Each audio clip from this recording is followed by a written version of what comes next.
Okay, so fundamental quantities we defined as those quantities which cannot be expressed in terms of any other physical quantity. So they are standalone quantities, and there were seven of them, and the most important were for class 11th: length, mass, and time.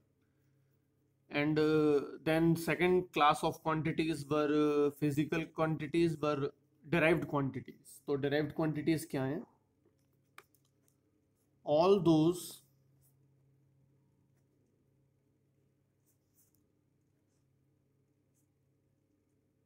physical quantities which can be expressed in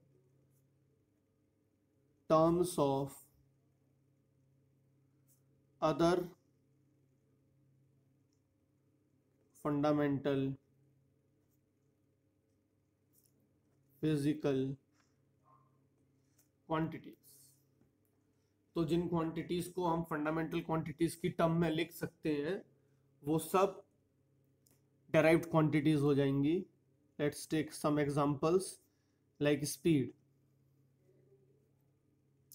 Speed is distance by time, and distance is length, and time is again a fundamental quantity. So speed can be expressed in terms of two fundamental quantities.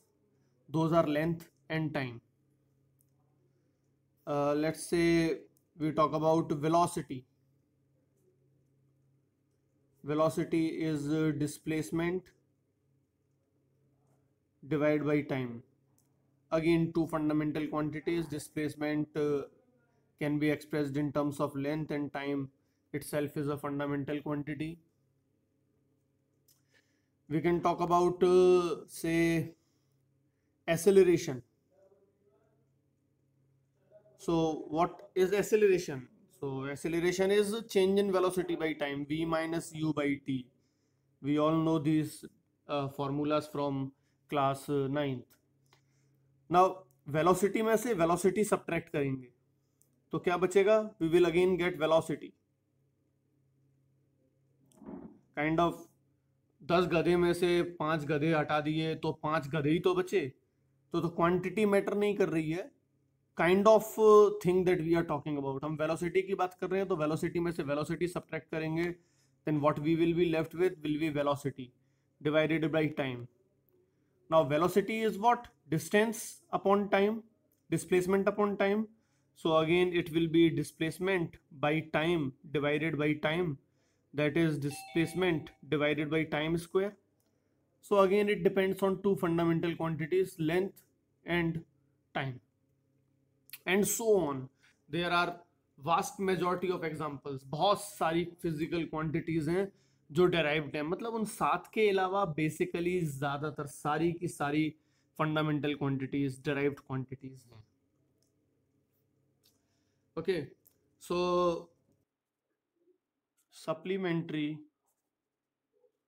physical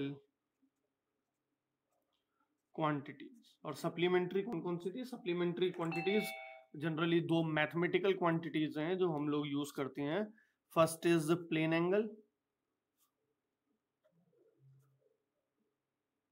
और plane angle हम सब लोग को पता है. It is denoted by formula theta is equal to arc by radius. तो plane angle is a supplementary quantity. So this is the reference line of reference, and this is the line we are talking about, and this is the inclination theta, and theta is this arc divided by this radius r. So it is s divided by r. And second kind of supplementary quantity जो हम लोगों ने नहीं पढ़ी है, जो तुम पहली बार देख रहे हो, it is called solid angle.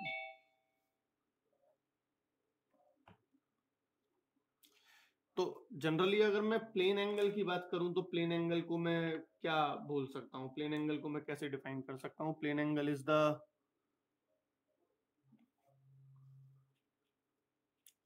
inclination subtended by arc at center of circle. Inclination subtended by the arc, अगर मैं इस सर्कल को कंप्लीट करूं, then the angle subtended by the arc at the center of the circle is what we call the plane angle. But when we are talking about solid angle, तब 3 dimensional है. Plane angle तो हमारा 2 dimensional concept है, solid angle is a 3 dimensional concept. और solid angle को हम लोग क्या डिफाइन कर सकते हैं? सॉलिड एंगल को हम लोग बोल सकते हैं कि the angle in 3 dimensions subtended by an area at the center of sphere. Now let's say हमारे पास में एक स्फेरिकल शेप है,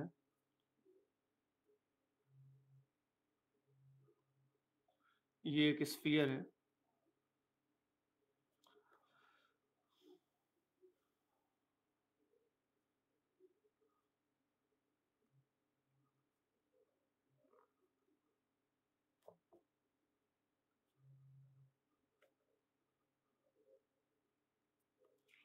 और इस स्फीयर में हम सपोज से एक कोई एरिया ले लेते हैं. Suppose say this is the area we take.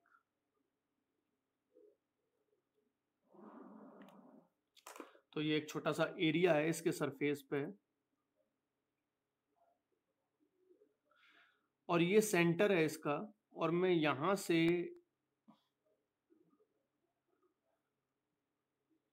इसको ज्वाइन करता हूं. तो इस जगह पर अंदर इसका अगर मैं देखूंगा तो छोटा सा ऐसा ही एरिया एक और बनेगा, बहुत छोटा सा.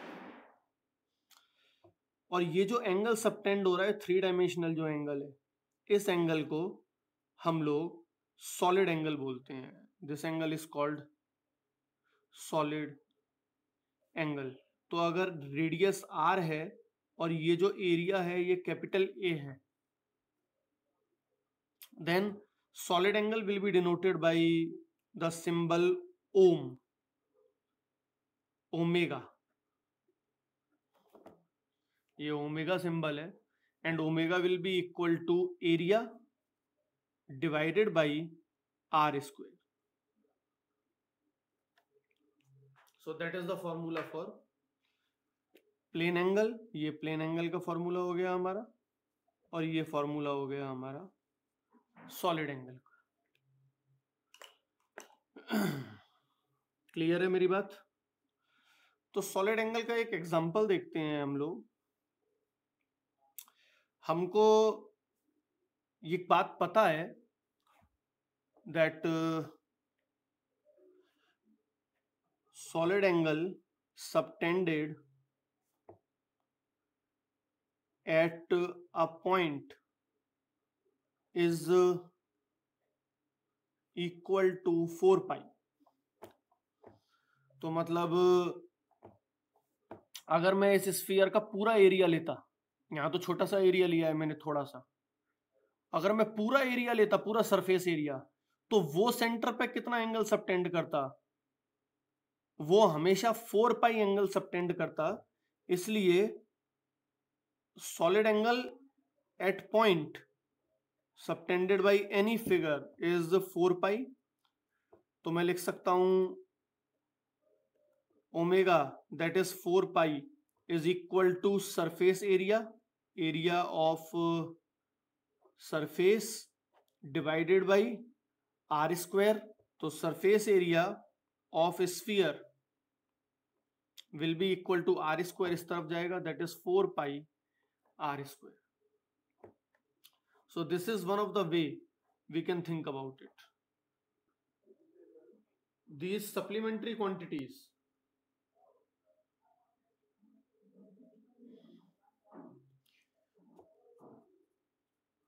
these supplementary quantities have a unit but no dimension. इसको बस अभी एक जगह लिख लो क्योंकि तुम लोगों को पता नहीं है यूनिट क्या है और डायमेंशन क्या है, बट एक जगह पर बस हमको लिख लेना है so that we can refer to it later on. इनकी यूनिट तो होती है पर डायमेंशंस नहीं होती हैं. Alright.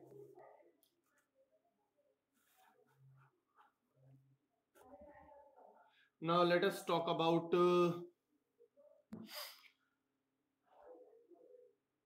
measurement. Measurement. What is measurement? हमने बात की कि everything is about measurement in physics.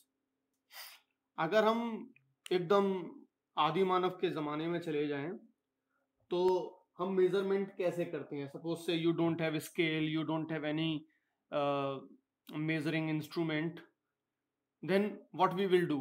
अगर हमको जैसे घर में ही चेयर वगैरह के लिए स्पेस देखने के लिए कुछ हम मेजरमेंट करते हैं तो हम हैंड से करते हैं, हाथ को रख रख के, एक हाथ, दो हाथ, 2 hands, 3 hands, 4 hands and so on. इस तरीके से मेजरमेंट करते हैं. और जब मेजरमेंट हम हैंड से करेंगे तो सबके हाथ का साइज अलग अलग है, तो there will be a lot of confusion. तो जब हम हाथ से मेजर कर रहे हैं तो एक बड़ी कॉमन सी चीज कर रहे हैं that we are unconscious of. We are doing a wonderful thing but we are doing it unconsciously, and that is what brings us to the definition of measurement. So everyone will pay attention. It is the process of an unknown physical quantity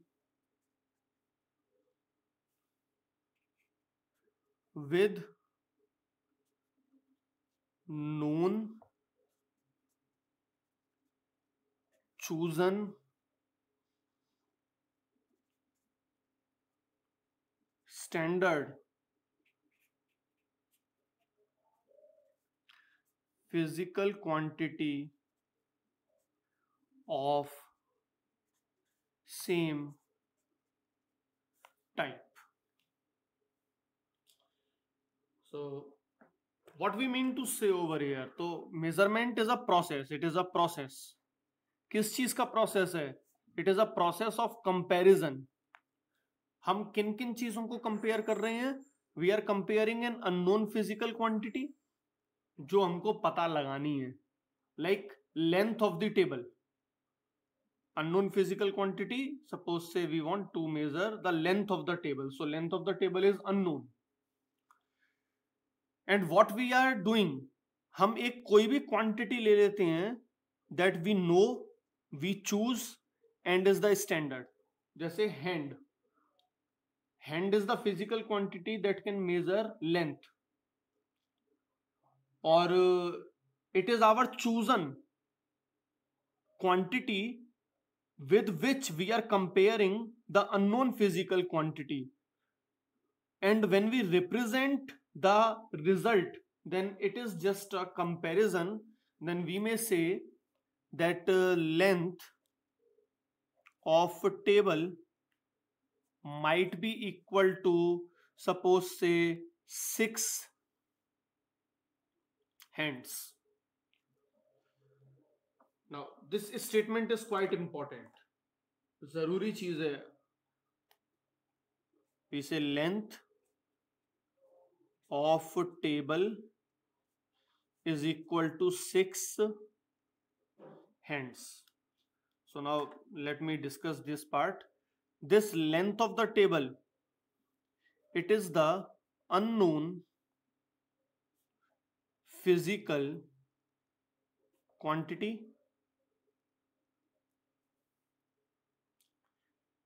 hence is the known, chosen, standard physical quantity, and this 6 is the magnitude.